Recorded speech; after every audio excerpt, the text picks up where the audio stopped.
नमस्कार, मैं रविश कुमार। उद्योगों की एक ऐतिहासिक संस्था है CII। इसके कार्यक्रम में प्रधानमंत्री मोदी भी भाषण दे चुके हैं और रिजर्व बैंक के गवर्नर भी शक्तिकांत दास।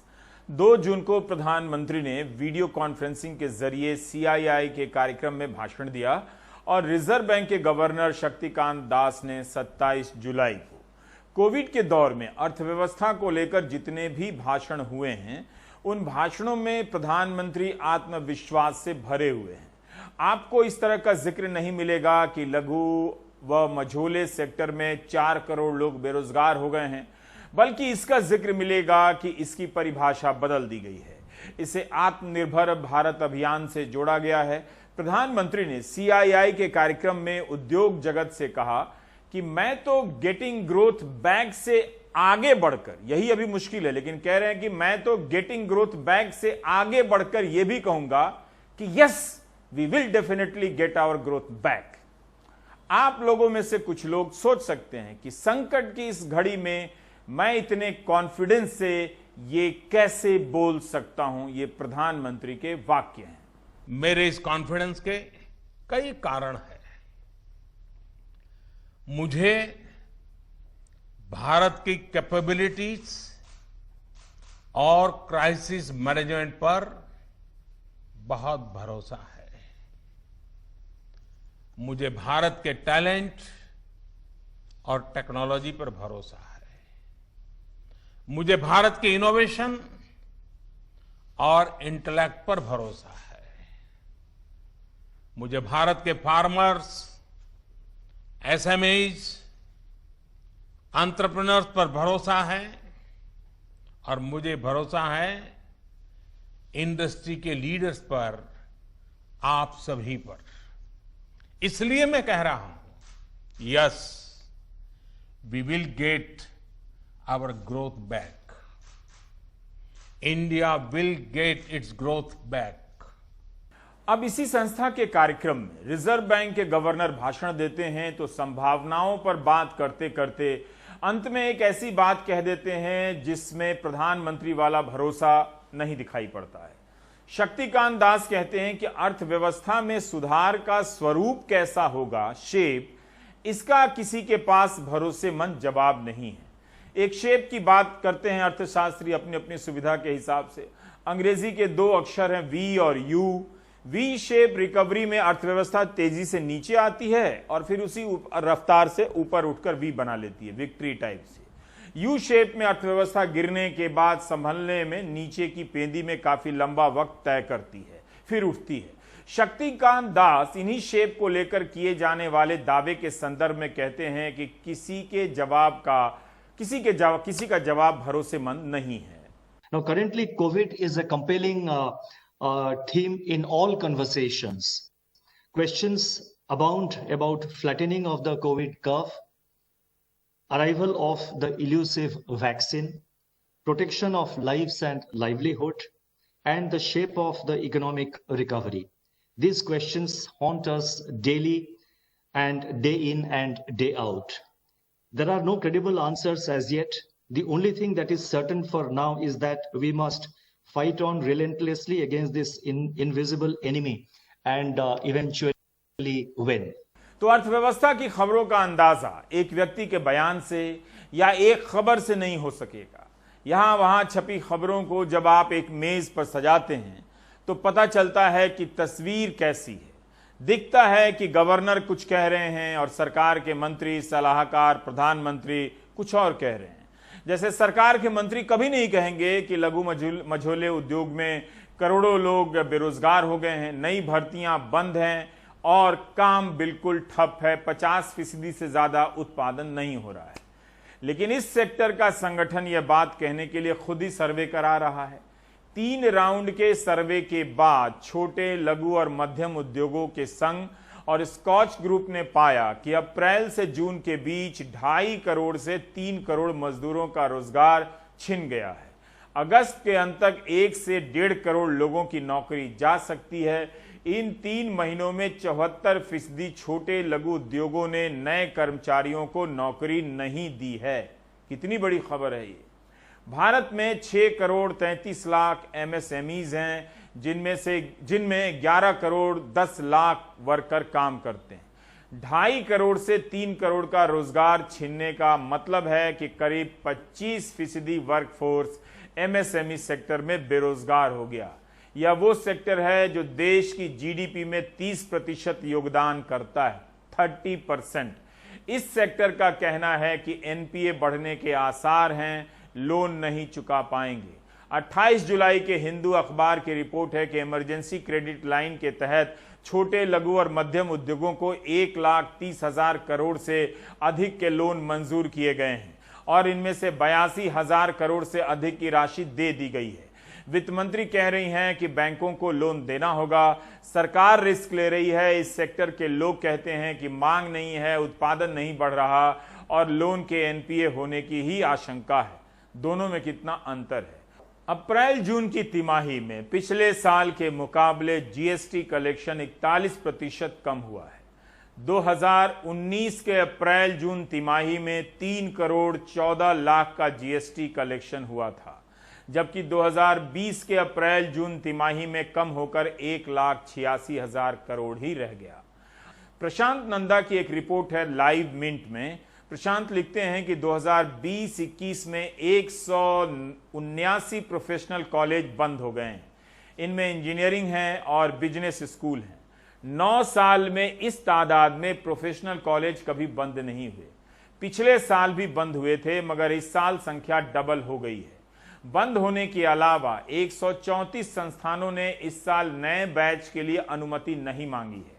कारण है छात्र अपने परिवार की आमदनी घटने के कारण फीस नहीं दे पा रहे हैं। इन संस्थानों को चलाना मुश्किल हो रहा है। 762 संस्थानों ने कम एडमिशन लिए हैं। कहीं संस्थान बंद हो गए तो कहीं संस्थान के भीतर के विभाग।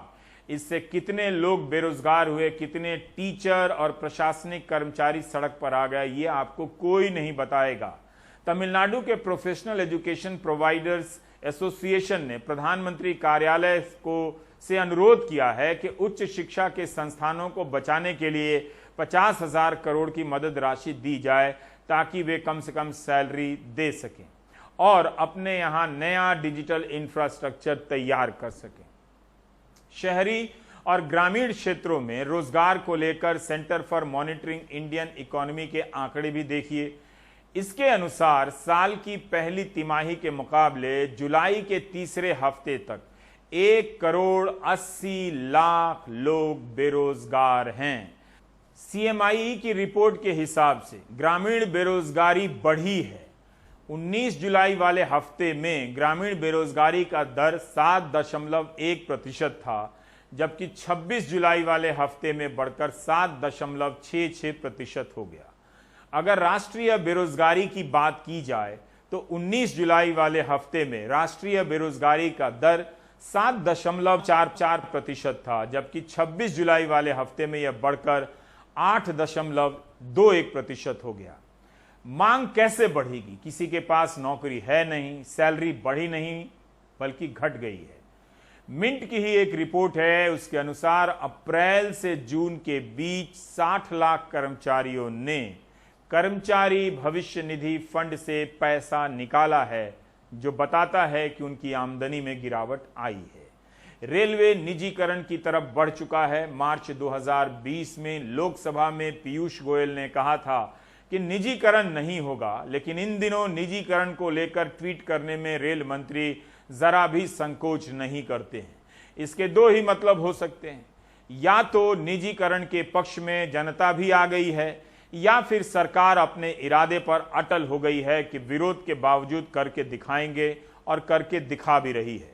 द हिंदू अखबार की आज की ही खबर है, वित्त मंत्री निर्मला सीतारमण ने कहा है कि सार्वजनिक क्षेत्र की 23 कंपनियों के विनिवेश का फैसला हो चुका है। इसके जरिए सरकार 2 लाख करोड़ जुटाएगी। पिछले बजट में भी इसी तरह के लक्ष्य थे जो सरकार पूरा नहीं कर सकी। क्या इस बार कर पाएगी? पिछले दिनों एक और खबर आई थी। केंद्र का नीतिगत विचार है कि किसी भी रणनीतिक सेक्टर में 4 से अधिक पब्लिक सेक्टर यानी सरकारी कंपनी नहीं होनी चाहिए। यह नीति बैंकों पर भी लागू हो सकती है। फाइनेंशियल एक्सप्रेस की खबर के मुताबिक विनिवेश विभाग की सचिव तुहिन कांता पांडे ने ये कहा है, ये उनका बयान है। और अखबार लिखता है कि इस वक्त 12 सरकारी बैंक हैं जिनकी संख्या 4 तक लाई जा सकती है। यह खबर सुनकर बैंक वालों के पसीने छूटने लगते हैं। 17 जुलाई को विवेक कौल ने लाइव मिंट में लिखा है कि भारतीय बैंकों पर लोन का बोझ बढ़ता ही जा रहा है। लोग और कंपनियां दोनों लोन चुकाने की स्थिति में नहीं हैं। जैसे ही रिजर्व बैंक लोन चुकाने पर लगी रोक हटाएगा, एनपीए की राशि बढ़ती हुई 20 लाख करोड़ तक हो जाएगी। विवेक कौल के इसी लेख में शक्तिकांत दास के एक बयान का जिक्र है, जिसमें वे कहते हैं कि कोरोना महामारी के कारण नॉन परफॉर्मिंग एसेट एनपीए बढ़ता जा रहा है, बैंकों की पूंजी गायब हो सकती है। The economic impact of the pandemic due to lockdown and anticipated post-lockdown compression in economic growth may result in higher non-performing assets and capital erosion of the banks. A recapitalization plan for public sector banks and private sector banks has therefore become absolutely necessary. बैंकों से जुड़ी खबरें अर्थव्यवस्था की अलग अलग तस्वीर पेश कर रही हैं। एक तरफ निजीकरण की आवाज आ रही है तो दूसरी तरफ बैंकों के ऊपर लोन का भार बढ़ता जा रहा है। क्या हमारे बैंक 20 लाख करोड़ के एनपीए का झटका या भार बर्दाश्त कर पाएंगे? अगर ऐसा हुआ तो भारत की अर्थव्यवस्था पर क्या असर पड़ेगा, मुझे नहीं मालूम। विवेक कौल ने मिंट के अपने लेख में कहा है कि रास्ता यही है, दिखता है कि बैंक अपनी हिस्सेदारी बेचें, सरकार अनुमति दे और बाजार से पैसा जमा करे। मतलब साफ है कि सरकार बैंकों का निजीकरण करे विनिवेश के नाम पर। विवेक कौल ने यह भी लिखा है कि प्राइवेट बैंकों ने नई नौकरियों पर रोक लगा दी है। अब वे लोन वसूली के लिए भर्तियां कर रहे हैं। मतलब कि उन्हें आने वाली चुनौती दिख गई है कि कैसा वक्त होगा, लोन को लेकर किस तरह से उन्हें जूझना होगा। आज के ही इंडियन एक्सप्रेस में खबर छपी है सनी वर्मा और जॉर्ज मैथ्यू की। इस खबर के अनुसार एचडीएफसी के चेयरमैन दीपक पारेख और कोटक महिंद्रा बैंक के वाइस चेयरमैन उदय कोटक ने सोमवार को रिजर्व बैंक के गवर्नर से कहा कि कोविड के कारण बैंकों पर जो दबाव पड़ा है उसे देखते हुए लोन को एक बार के लिए रीस्ट्रक्चर कर दीजिए। मतलब माफी टाइप का वन टाइम रीस्ट्रक्चर। बैंक चाहते हैं कि रिजर्व बैंक लोन के चुकाने पर लगी रोक हटा ले, आगे ना बढ़ाए। उन्हें लगता है कि जो चुका सकते हैं इसका फायदा उठाकर वो भी नहीं चुका रहे हैं। राहुल सतीजा ने 2 जुलाई को ब्लूमबर्ग में एक रिपोर्ट लिखी कि अब कई कंपनियों ने बताना ही बंद कर दिया है कि उनकी आर्थिक स्थिति कैसी है और कितना लोन बाकी है। यानी लोन का हिस्सा इतना बड़ा होने लगा होगा कि कंपनियां बताना नहीं चाहती होंगी। कंपनियां क्रेडिट एजेंसी को फीस देने की स्थिति में नहीं हैं या चाहती नहीं हैं, आप समझ सकते हैं। रघुराम राजन भी कह चुके हैं कि 6 महीने बाद नॉन परफॉर्मिंग एसेट एनपीए अप्रत्याशित रूप से बढ़ जाएगा। आत्मनिर्भर भारत में लोन पर बहुत जोर है, जबकि आलम यह है कि लोन चुकाने की स्थिति में कोई है नहीं। बैंकों को लोन देने और लोन न चुकाने वाली कंपनियों को छूट मिलने का एक खेल खेला गया है अतीत में, अभी भी हो ही रहा होगा। रिजर्व बैंक के पूर्व गवर्नर उर्जित पटेल ने एक किताब लिखी है ओवरड्राफ्ट, नाम से ही कुछ साफ होता है। हालांकि वे अपनी किताब में उसका नाम नहीं लेते, जिसके दबाव के कारण बैंकिंग कोड में बदलाव किया गया, नोटबंदी का जिक्र तक नहीं करते। ये गवर्नर रहकर गए हैं और किताब लिख रहे हैं। 2018 में जब सरकार ने रिजर्व बैंक की स्वायत्ता पर हाथ डाला तब उर्जित पटेल इस्तीफा देकर चले गए, कुछ कहा नहीं। अब जब किताब लिख रहे हैं तो नाम नहीं लिख रहे हैं। बहरहाल उनकी किताब 24 जुलाई को रिलीज हो चुकी है, अमेजॉन पर उपलब्ध है। और इसी के साथ डिप्टी गवर्नर के पद से इस्तीफा देने वाले विरल आचार्य की किताब quest for restoring financial stability in India आ गई है। दोनों एक ही वक्त में जाते हैं छोड़कर। यह भी उपलब्ध है अमेजॉन पर। विरल आचार्य न्यूयॉर्क यूनिवर्सिटी में पढ़ा रहे हैं। इनके बारे में रिव्यू है कि खुलकर किताब लिखी है। आपको याद होगा रघुराम राजन लगातार पहल कर रहे थे कि बैंक का एनपीए अगर एक निश्चित मात्रा से बढ़ेगा प्रतिशत से, तो उनके नए कर्ज देने पर रोक लगा दी जाएगी। उनके कार्यकाल में कई बैंकों को कर्ज देने से रोका गया, जबकि दिया गया लोन वापस ही नहीं आ रहा था। तो नया लोन नहीं दिया जा सकता था, यह बात स्वाभाविक है। इसका मतलब था कि बैंक कंपनियों पर दबाव डालें कि भाई लोन दीजिए, तभी आता है आईबीसी कोड, जिसे इंसॉल्वेंसी एंड बैंकरप्सी कोड कहते हैं।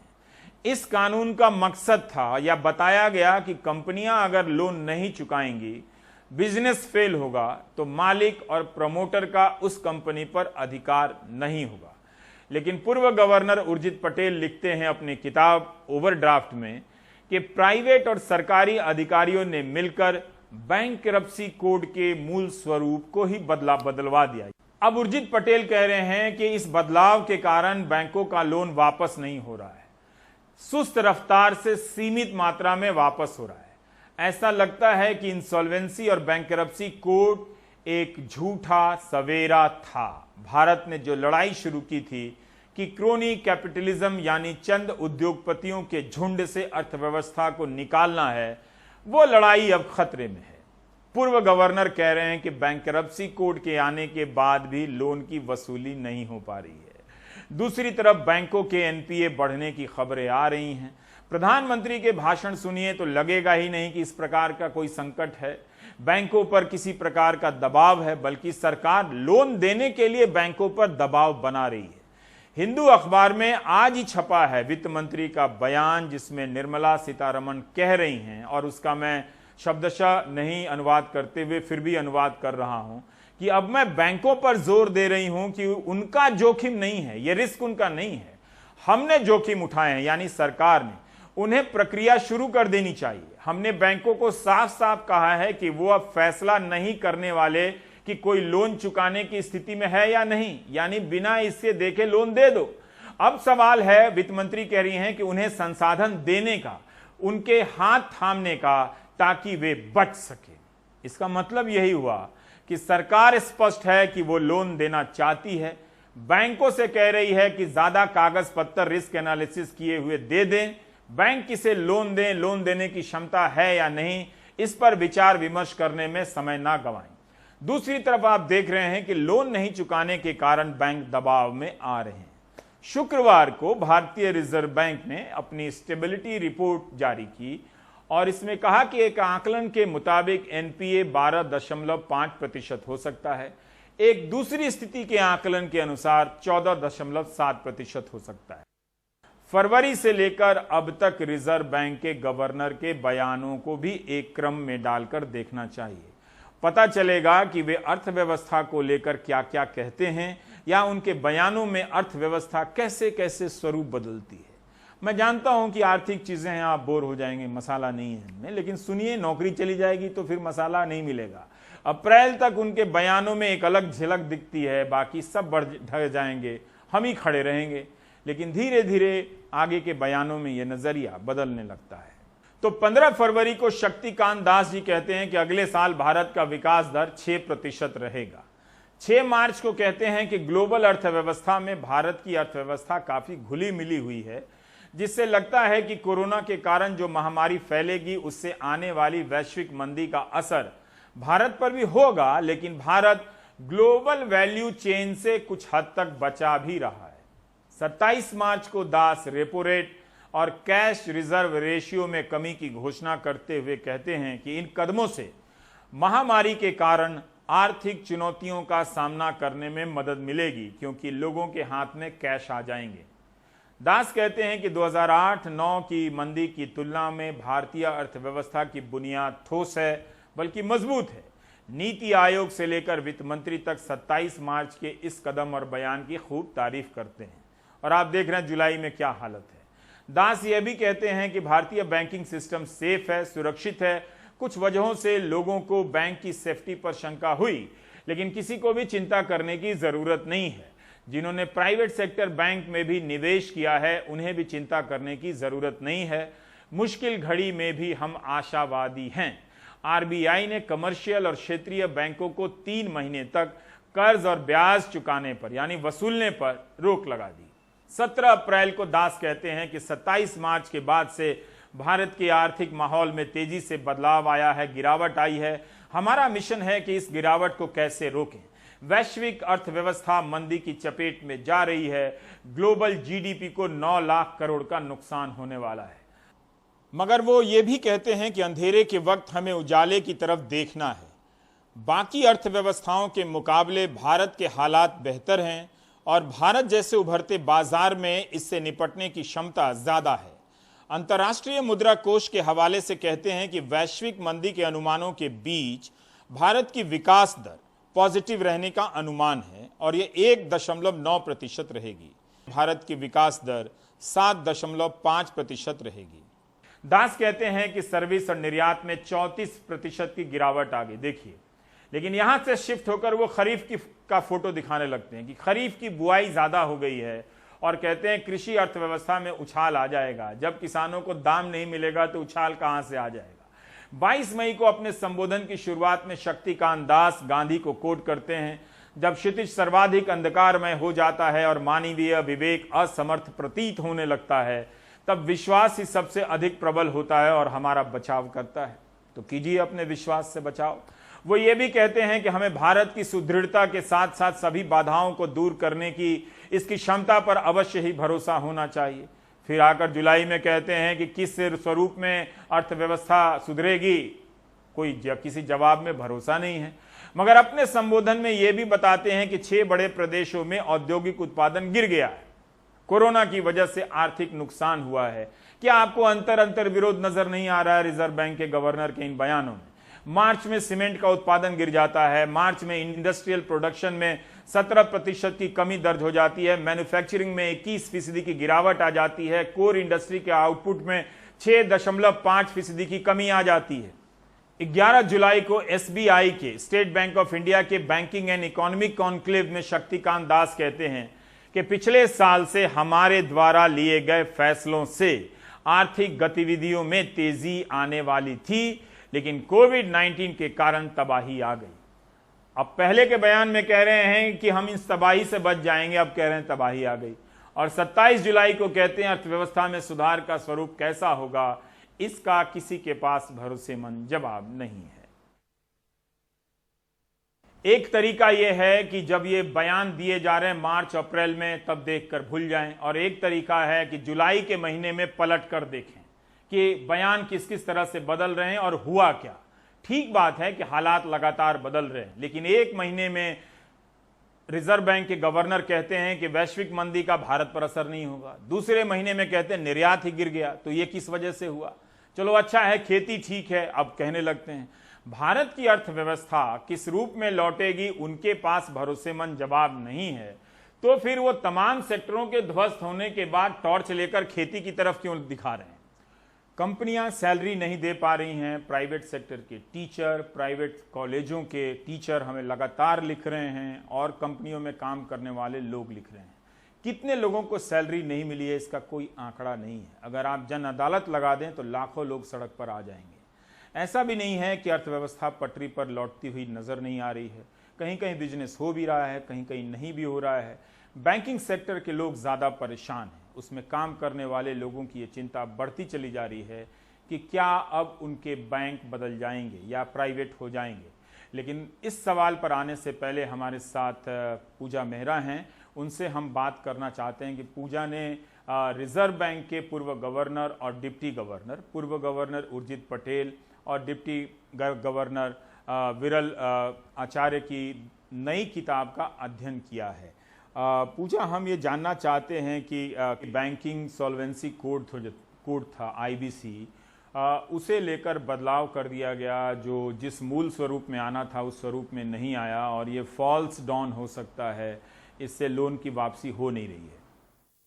जी, मैंने ये समझाने की कोशिश की है कि 2017 के अंदर जो इंसॉल्वेंसी एंड बैंक्रप्सी कोड के लिए जो अमेंडमेंट्स करके लाया गया, जो आरबीआई को पावर्स दे दिया, और उसके अंदर जो आरबीआई ने जो गवर्नर थे और आचार्य डिप्टी गवर्नर थे, उन्होंने फरवरी 2018 के अंदर जो इस कोड को ऑपरेशनलाइज करने के लिए जो उन्होंने सर्कुलर इशू किए थे, उसके बाद जो है 2018 मध्य से काफी प्रेशर वर्ड ने यूज किया है, रिक्वेस्ट वर्ड यूज किया है कि सरकार की तरफ से और दूसरे एजेंसीज की तरफ से रिक्वेस्ट से उसको थोड़ा ढील देने की, क्योंकि सरकार का ऐसे मानना था कि जो इंटेंशन थे आईबीसी के कि कंपनियों के जो डिफॉल्ट करते हैं लोन, बैंक लोन्स के ऊपर, उनके मन में एक ये डर बैठे कि अगर वो लोन नहीं लौटाएंगे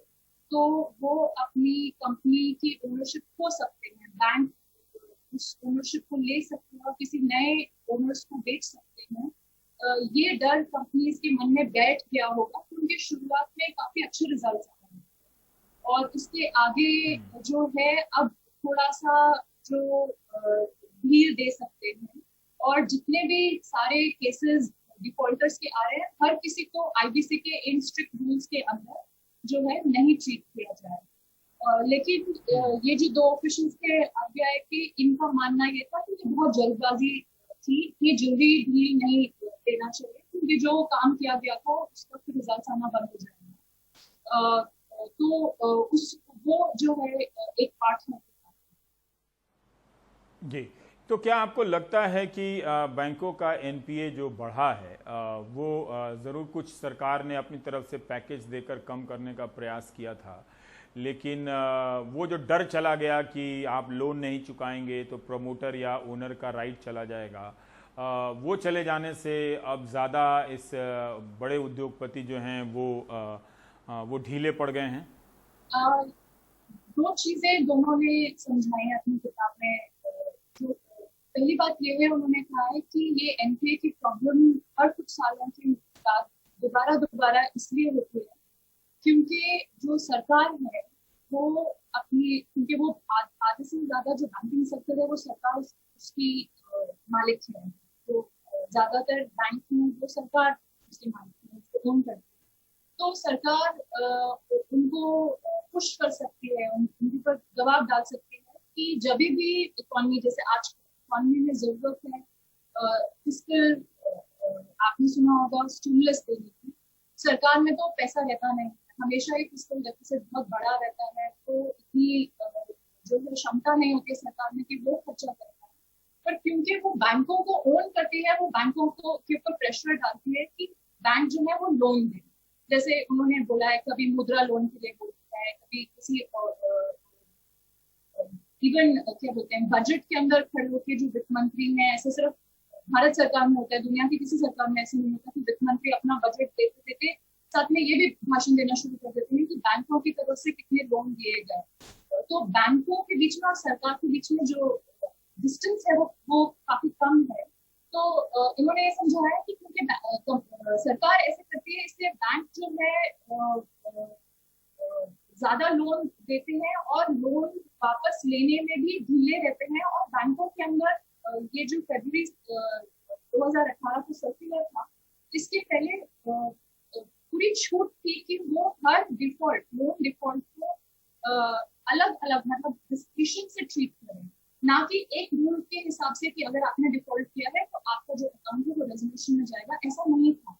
ये जो फरवरी 2018 का सर्कुलर था उसने ये रूल लगाया था कि बैंक ने ये डिसाइड करेंगे कि अलग अलग अकाउंट का क्या ट्रीटमेंट रहेगा, सबको सेम ट्रीटमेंट दिया जाएगा। अगर आपने डिफॉल्ट किया है, एक भी दिन अगर हुआ है आपने अपनी इंस्टॉलमेंट लौटाई नहीं है लोन की, तो आपको रेजोल्यूशन के अंदर भेजा जाए। तो ये जो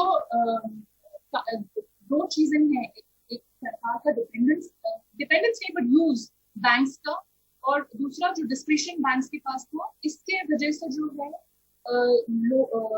जो डिफॉल्टर्स थे उनके ऊपर कभी भी प्रेशर ज्यादा नहीं रहता था ठीक से लोन वापस करने के। जबकि जो छोटे बोरोअर्स होते हैं जो होम लोन लेते हैं या गाड़ियों के लोन लेते हैं, वहां पे जो है सरकारी बैंक बड़े जल्दी से अपने लोन वापस ले लेते हैं, या अगर कोई लोन लौटाए नहीं तो वहां पे उनके एसेट्स या जो भी उनका होता है उसको जब्त कर लेते हैं। तो उन्होंने ये समझाने की कोशिश की कि एनपीएस क्यों होते हैं, इस कारण से होते हैं क्योंकि सरकार उसको इकोनॉमी की मैक्रो इकोनॉमिक प्रॉब्लम सॉल्व करने के लिए यूज करती है।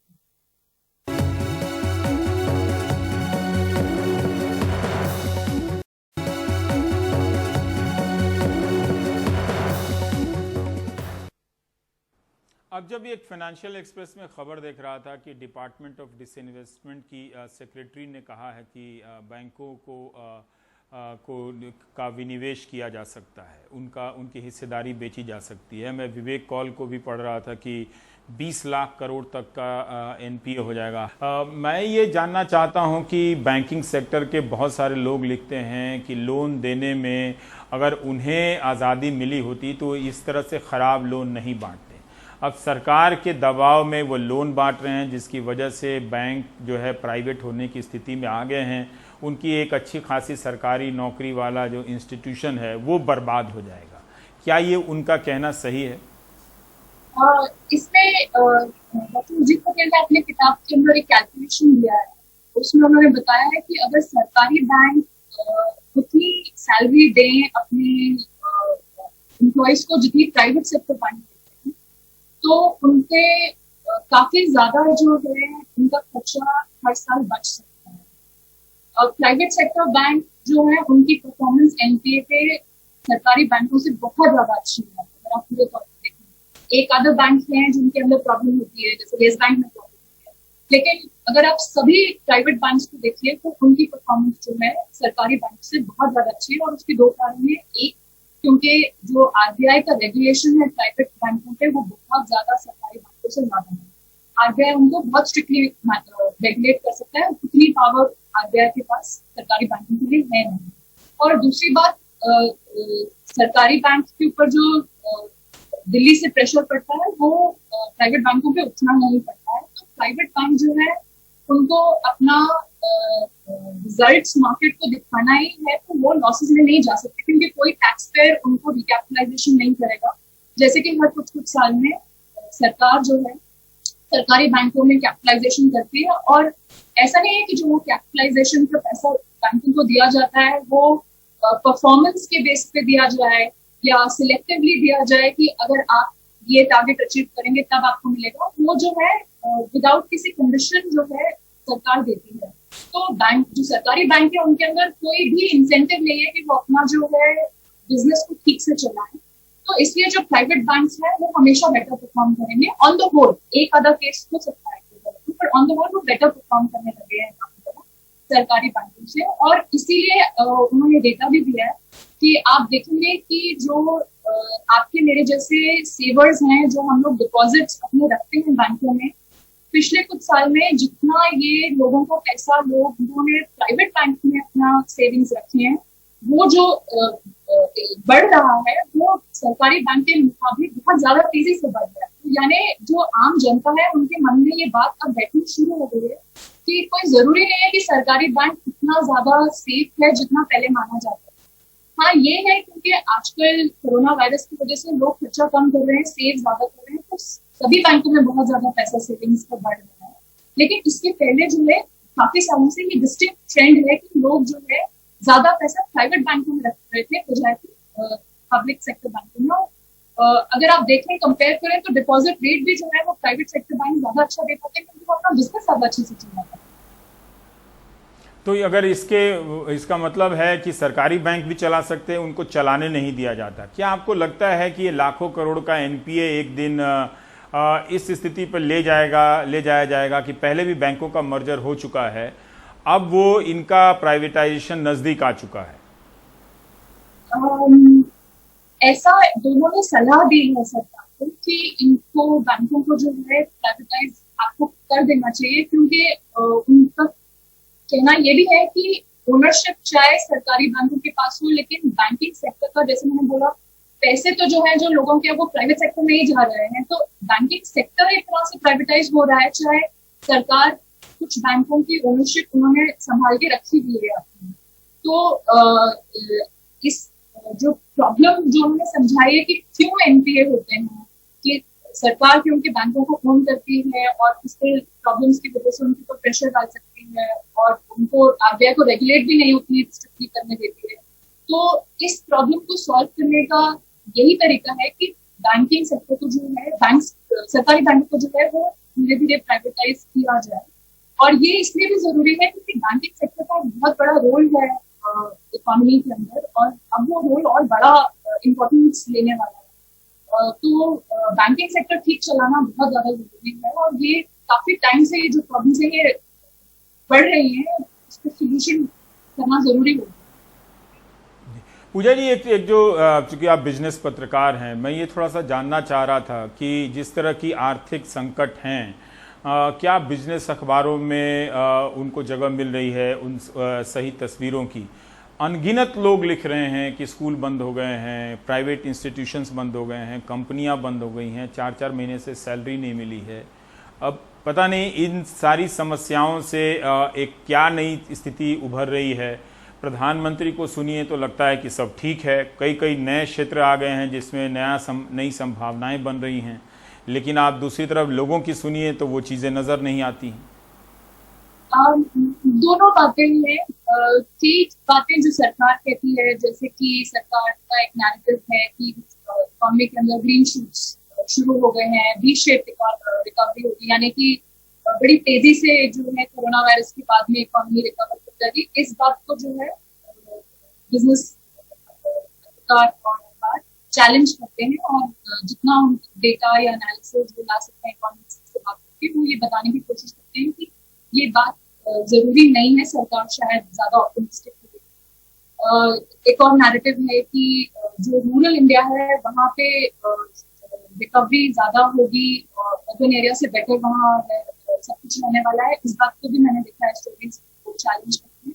लेकिन जो मेरे ख्याल से जर्नलिज्म के अंदर इस टाइम पे, क्योंकि हम लोग सब घर से काम कर रहे हैं, सब घर पे रह रहे हैं, जो हमको जरूरत है इंफॉर्मेशन की, ये पता करने की कि गांव में क्या हो रहा है, जैसे कि इवन हेल्थ के अंदर गांव के अंदर क्या हो रहा है, क्या लोगों को फैसिलिटीज मिल रही हैं जो शहरों में मिल रही है, और जो सारे लोग सिटीज से जो माइग्रेंट लेबर थे वापस गांव में गए हैं, क्या उसकी वजह से वहाँ पे वेजेस जो है वो घट गए हैं, क्या उनको काम मिल पा रहा है, वो कैसे वहाँ पे इकोनॉमी चल रही है, जहाँ पे हम देख नहीं सकते हैं क्योंकि हम लोग अपने अपने घरों में स्टार्ट करते हैं। वो जो है मुझे कवरेज इतनी नहीं मालूम चल रही है, इतना वो समझ में नहीं आ रहा है, क्योंकि कोई ज्यादा वहां से स्टोरीज नहीं कर पा रही है, क्योंकि कोई वहां जा नहीं पा रहा। लेकिन बाकी जो जैसे मैंने कहा, जो सरकार का नैरेटिव है उसको चैलेंज कर कई में देख रही हूँ स्टोरीज आ रही हैं। जी, बहुत बहुत शुक्रिया पूजा मेहरा जानकारी देने के लिए। ये इस चुनौती का सामना हम लोग भी करते हैं कि सरकार की तरफ से भाषण तो बताया जाता है, लेकिन कोई डेटा नहीं है जिसमें पता चले कि इतने लोगों की नौकरियां चली गई हैं, इतने लोगों की मिल गई हैं, या सैलरी में इतनी कटौती हुई है, क्या एक आर्थिक स्थिति है मिडिल क्लास की खासकर, वो तस्वीर साफ साफ नज़र नहीं आती है। तो दो तरह के भाषण हैं, या तो बहुत कुछ हो रहा है या बहुत कुछ नहीं हो रहा है।